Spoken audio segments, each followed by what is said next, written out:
ಇವಾಗ ರಕ್ಷಕರು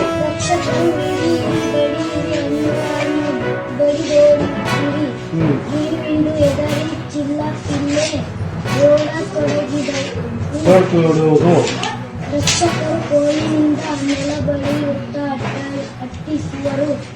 ರಕ್ಷಕ ಒಬ್ಬ ಪದೇ ಬಡಿಯಿರಿ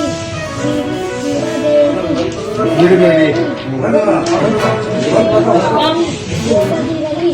ರಕ್ಷಕರು ಕೈಗಾಗಲಿ ಬಲೆಗಾಗಲಿ ಬಿಟ್ಟರೆ ಗಿಳಿಗಳು ತಪ್ಪಿಸಿಕೊಂಡು ಹಾರಿ ಹೋಗುವರು.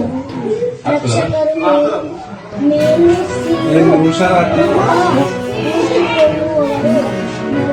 ಗಿಳಿಯೊಂದು ಮಾತ್ರ ಕರುಳಿಗೆ ಇಲ್ಲದೆ ಅನ್ನ ತಿನ್ನುವುದರಲ್ಲಿ ಮಗ್ನವಾಗಿದೆ. ಗಿಳಿ ಮರಿ ಅಣ್ಣ ಅಮ್ಮ ಬನ್ನಿ ಬನ್ನಿ, ಟೇಮ್ ಟೇಮ್ ಚಿಕ್ಕಪ್ಪ ದೊಡ್ಡಪ್ಪ ಹಣ್ಣು ತಿನ್ನಿ. ಚೆನ್ನಾಗಿ ಬರ್ತಾ ಇದ್ದಾರೆ. ಎಷ್ಟು ಐದು ದಿನ ಯಾವ ಯಾವತ್ತ ಅಲ್ಲ